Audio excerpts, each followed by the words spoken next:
आज हम लोग जो नमक का दौरा का कहानी थी उसका पिछले अध्याय में पिछले दिन हमने अध्ययन किया था। उसके बाद आज आगे के कहानी को हम लोग देख रहे हैं संक्षिप्त रूप में, और व्याख्या के लिए जो महत्वपूर्ण अंश है उनकी भी मैं चर्चा साथ साथ करती चल रही हूँ। आगे कहानी थी कि हम लोगों ने चर्चा कर ली थी कि वंशीधर अपनी ड्यूटी का निर्वहन करते हुए और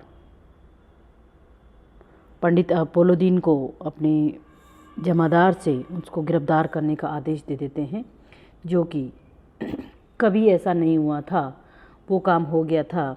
इसलिए फिर लोगों की कैसी प्रतिक्रिया इस पर रहती है, इसका आगे वर्णन कवि करते हुए कह रहे हैं कि दुनिया सोती थी पर दुनिया की जीभ जागती थी। सवेरे देखिए तो बालक वृद्ध सबके मुंह से यही बात सुनाई देती, जिसे देखिए वही पंडित जी के इस व्यवहार पर टिक्का टिप्पणी कर रहा था। अर्थात क्योंकि वैसे तो पंडित जी सबके सामने एक भले मानस के रूप में पेश आ रहे थे, जो कि ऐसा व्यवहार उनका था नहीं।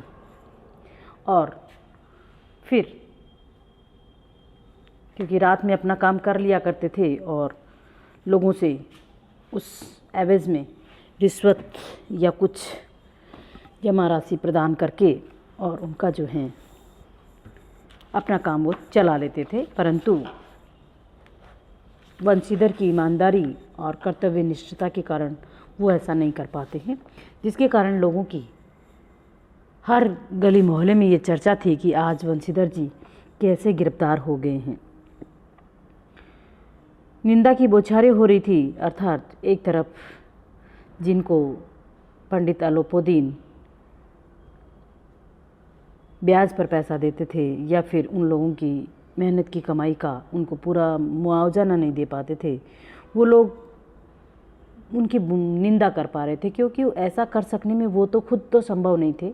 परंतु जब एक उससे भी शक्तिशाली उस व्यक्ति को सही रास्ते पर लाने के लिए काम करता है तो लोगों की टिक्का टिप्पणी अपने आप ही शुरू हो जाती हैं। मानो संसार से अब पापी का पाप कट गया है। पानी को दूध के नाम पर बेचने वाला गवाला, कल्पित रोजाना मंचे भरने वाले अधिकारी वर्ग, रेल में बिना टिकट सफ़र करने वाले बाबू लोग, जाली दस्तावेज बनाने वाले सेठ साहूकार, ये सब के सब देवताओं की भांति गर्दन चला रहे थे। जब दूसरे दिन पंडित अलोपोदीन अभियुक्त होकर कांस्टेबल के साथ हाथों में हथकड़ियाँ, हृदय में ग्लानि और क्षोभ भरे लज्जा से गर्दन झुकाए अदालत की तरफ चले तो सारे शहर में हलचल मच गई। क्यों? क्योंकि एक देश उस जगह का नामी प्रतिष्ठित सेठ के साथ ऐसा हो जाए तो सब लोग उस कोतूहल को देखने के लिए क्या हो रहे थे? बेचैन हो रहे थे। मेलों में कदाचित आंखें इतनी व्यग्र न होती होंगी, भीड़ के मारे छत और दीवारों में कोई भेद ही नहीं रहा। अर्थात लोग देख रहे थे कि किसने ये इतना बड़ा काम कर दिया कि इसको गलत काम करने से रोक करके और अपनी जान को दांव पर लगा करके और इसने इतना बड़ा काम कर दिया है। किंतु अदालत पहुंचने की देर थी। पंडित अलोपोदीन इस अगाध वन के सिंह थे। अधिकारी वर्ग, उनके भक्त, अमले, उनके सेवक, वकील, मुख्तर, उनके आज्ञापालक और अर्दली, चपरासी और चौकीदार तो उनके बिना मोल के ही गुलाम थे। उन्हें देखते ही चारों तरफ लोग दौड़ पड़े। सभी लोग विस्मित हो रहे थे, इसलिए नहीं कि यह अलोपोदीन ने यह कर्म किया, बल्कि इसलिए कि वह कानून के पंजे में कैसे आए। अर्थात अब तक उन्होंने कानून को जो है अपने वशीभूत कर रखा था, अपने ही पैसों से उसको खरीद रखा था। आज वो कानून कैसे इनका गुलाम हो गया। ऐसे मनुष्य जिनके पास असाध्य साधन करने वाला धन और अनन्य वाचालता हो, वह क्यों कानून के पंजे में आए। अर्थात जो बोलने में भी तेज हो और जिसके पास अपार धन की राशि हो, वह कुछ भी कर सकने की क्षमता रखता हो, तो ऐसा मनुष्य आज किस तरह से इस कानून के शिकंजे में आ गया है। सब लोगों को इस बात का ताज्जुब हो रहा था, आश्चर्य हो रहा था। वह क्यों कानून के पंजे में आए। प्रत्येक मनुष्य उनसे सहानुभूति प्रकट करता था। बड़ी तत्परता से इस आक्रमण को रोकने के निमित्त वकीलों की एक सेना तैयार की गई। अन्याय के मैदान में धर्म और धन में युद्ध ठन गया। वंशीधर चुपचाप खड़े थे। उनके पास सत्य के सिवा न कोई बल था, न कोई स्पष्ट भाषण के अतिरिक्त कोई शास्त्र गवाह थे, किंतु लोभ में सब डामाडोल हो रहे थे। यहाँ तक कि मुंशी को न्याय भी अपनी ओर खींचा हुआ दिख पड़ता था। वह न्याय का दरबार था, किंतु उसके कर्मचारियों पर पक्षपात का नशा छाया हुआ था। किंतु पक्षपात और न्याय का क्या मोल? जहाँ पक्षपात हो वहाँ न्याय की कल्पना नहीं की जा सकती। मुकदमा शीघ्र ही समाप्त हो गया। डिस्ट्रिक्ट मजिस्ट्रेट ने अपनी तवजीज़ में लिखा कि पंडित अलोपुद्दीन के विरुद्ध दिए गए प्रमाण निर्मूल और भ्रमात्मक हैं। वह एक बड़े भारी आदमी हैं। यह बात कल्पना के बाहर है कि उन्होंने थोड़े से लोभ के लिए ऐसा दुस्साहस किया हो। यद्यपि नमक के दरोगा वंशीधर का अधिक दोष नहीं है, लेकिन यह बड़े खेद की बात है कि उनकी उद्दंडता और विचारहीनता के कारण एक भले मानुष को कष्ट झेलना पड़ा। हम प्रसन्न हैं कि वे अपने काम में सजग और सचेत रहते हैं, किंतु नमक के मुकदमे की बड़ी हुई नमक हलाली ने उनके विवेक और बुद्धि को भ्रष्ट कर दिया है। भविष्य में उसे होशियार रहना चाहिए। अर्थात क्यों?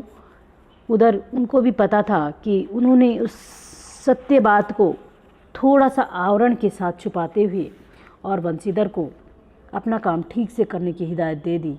दूसरी तरफ पंडित अलोपुद्दीन को जो है एक बड़ा प्रतिष्ठित व्यक्ति बताते हुए और ऐसा छोटे से लोभ के लिए वो ऐसा गलत काम नहीं करेंगे की बात कह करके और पंडित अलोपुद्दीन को भी बता दिया गया है। परंतु यहाँ आप ये देखियो बेटा कि उनके इस मत में पंडित अलोपुद्दीन के विरुद्ध कोई भी गवाही देने को तैयार नहीं हुआ, इसलिए ये बात यहाँ तक आई है। उनके विरुद्ध कोई भी बोलने को तैयार नहीं था। इसलिए वंशीधर भी अकेले पड़ गए और बिना सपूतों के कानून बात नहीं करता यहाँ पर, इसलिए ये बात यहीं पर ठहर जाती है और पंडित अलोपुद्दीन बड़ी सज़ा के बिना रह जाते हैं। वकीलों ने यह फैसला सुना और उछल पड़े। पंडित अलोपुद्दीन मुस्कुराते हुए बाहर निकले। स्वजन बांधवों ने रुपयों की लूट की। उदारता का सागर उमड़ पड़ा। उसकी लहरों ने अदालत की नींव तक को हिला डाला। जब वंशीधर बाहर निकले तो चारों ओर उनके ऊपर व्यंग बाणों की वर्षा होने लगी। चपरासियों ने झुक झुक कर सलाम किया, किंतु इस समय एक एक कटुवाक्य, एक एक संकेत उनकी गर्वांगनी को प्रज्वलित कर रहा था।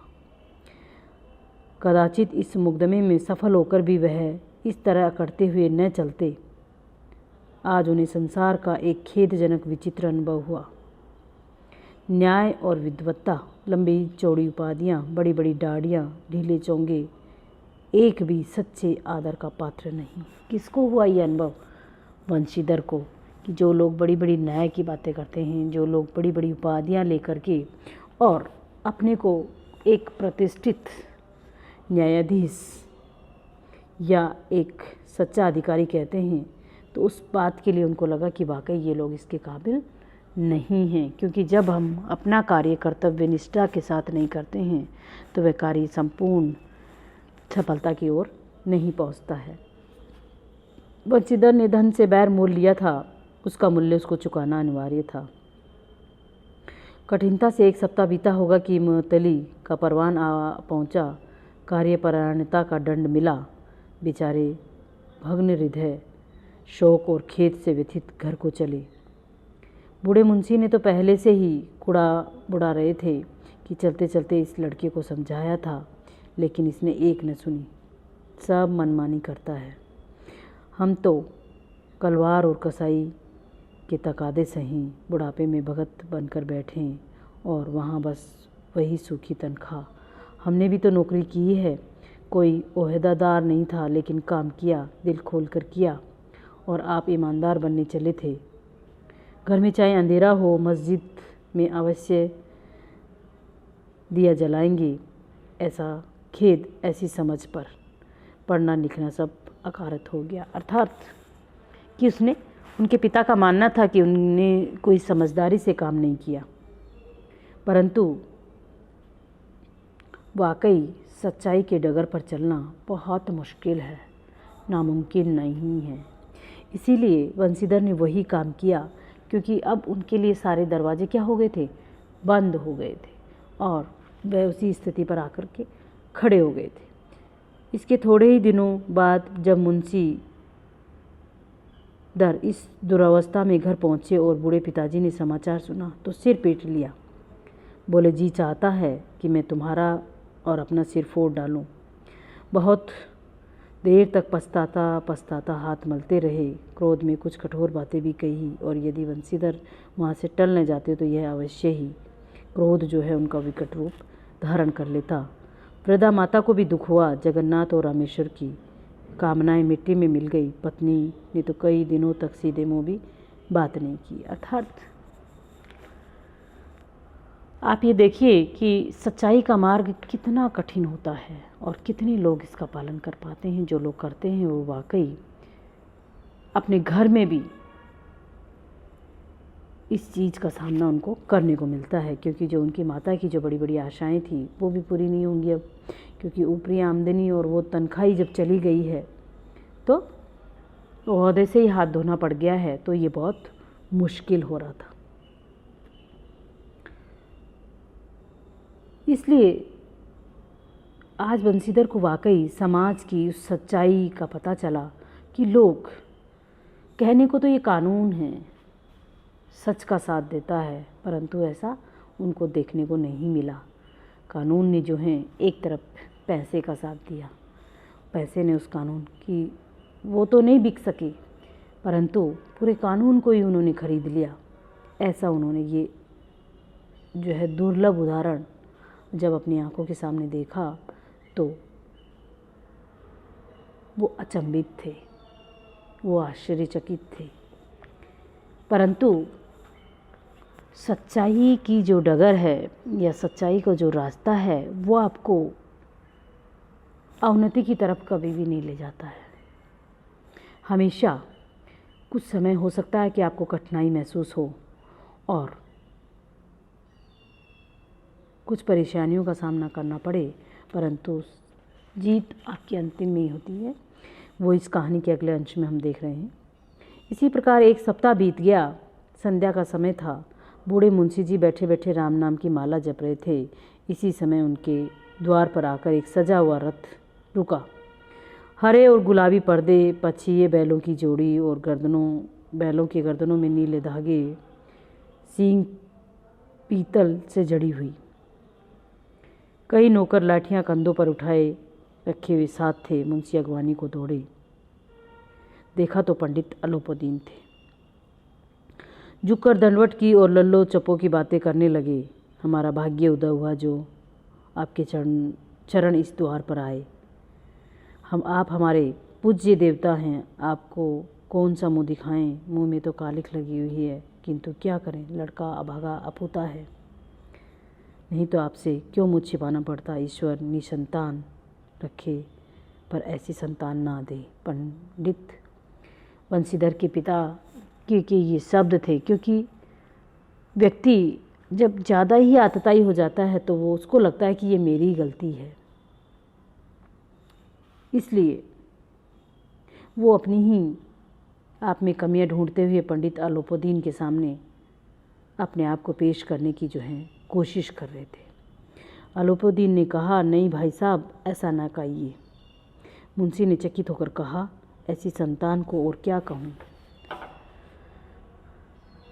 अलोपदीन ने वात्सल्य स्वर में कहा, कुल तिलक और पुरखों की कीर्ति उज्जवल करने वाले संसार में ऐसे कितने धर्मपरायण मनुष्य हैं जो धर्म पर अपना सब कुछ अर्पण कर सके। वाकई ये बात बहुत मुश्किल है कि कई कुलों में ऐसे व्यक्ति मुश्किल से जन्म लेते हैं जो कि अपने धर्म पर अपना सब कुछ न्यौछावर कर दें। पंडित अलोपदीन ने बंसीधर से कहा, दरोगा जी, इसे खुशामद न समझिए।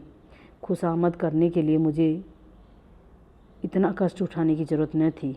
उस रात को आपने अपने अधिकार बल से मुझे अपनी हिरासत में ले लिया था किंतु आज मैं स्वेच्छा से आपकी हिरासत में आया हूँ। मैंने हजारों रईस और अमीर देखे, हजारों उच्च अधिकारियों से मेरा काम पड़ा, किंतु मुझे परास्त किया तो आपने। अर्थात मैंने बहुत से लोगों को देखा है, बहुत से अधिकारियों को देखा है कि मैंने उनसे किस तरह से काम में लिया है, परंतु मैंने आप जैसा व्यक्ति नहीं देखा। इसलिए इस कहानी में पंडित बंशीधर की नेकी और ईमानदारी और पंडित अलोपुद्दीन के जो द्वारा की गई जो गलतियां हैं, व्यक्ति को मालूम तो होता है कि वह स्वयं गलत है, इसलिए परंतु वह अपने लोभ के वशीभूत होकर के कुछ नहीं कर पाता है और उस काम को निरंतर करता रहता है। ये कहानी फिर हम आगे पढ़ेंगे। आज यहाँ तक ही ठीक है।